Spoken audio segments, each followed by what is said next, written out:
Never did I think that this kind of movie would make me ask, is this a comedy? Let's talk movie. And this week, Final Destination, Bloodlines.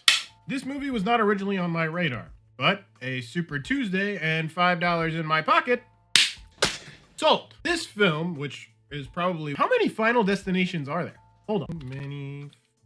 Oh, I can't type. There's 6? Bro, I thought there was like 10. Anywho, this installment of the Final Destination franchise follows the Lewis family. More importantly, Stephanie. Stephanie has these nightmares that seem like everyone is going to reach their final destination. But they're not actually nightmares. They're premonitions. The same premonition that her grandmother had, who was the person in her dream. So she meets up with Gam Gam or Gammy or Grandma or whatever you call your grandma. And she's like, hey, I'm having these dreams about you and everybody dying. And Grandma's like, oh, that's not a dream. That's a premonition. Yeah, death's coming for us all. I'm next. And then it's going to our family because none of you mother truckers should have existed. She's like, yo, how do we outrun death? Oh, well, seeing is believing. Huh? Let's be real about the Final Destination movie. They're not great. They're fun.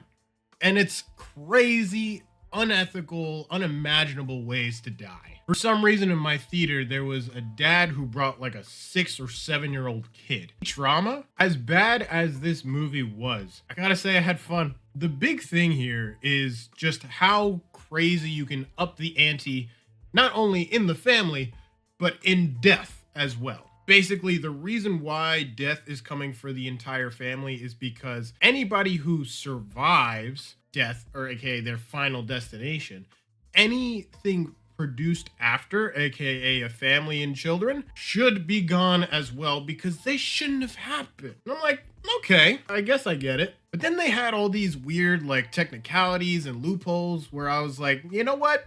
You could have kept it simple, but you didn't. Why do we watch these movies?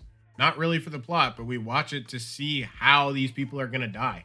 And sure enough, the deaths are gritty. They're gory. They're nasty and dead. For real, if you're not into deep gore, don't go see this movie. But if you don't really care about that stuff and you kind of just want to see a rough movie for a couple bucks, go see this movie. Have fun. Don't take anybody who's queasy, that doesn't like gore. But on the real, I would say wait till streaming and then maybe have a few drinks. Maybe put it on like a little drinking game.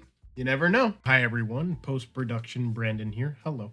I realized that as I was editing Final Destination, I forgot to mention that this was the final performance on screen for the legendary Tony Todd. His words for the final on-screen performance forever for Tony Todd was phenomenal and very impactful, and we will miss him dearly. So, as a tribute, rest in peace to the great Tony Todd, who also happened to voice one of my favorite characters, Venom. Those are my thoughts on Final Destination Bloodlines. Let me know if you are going to see it or if you saw it already. I'd love to hear your thoughts down below. And in case I don't see you, good afternoon, good evening, and good night. Peace. Bye-bye.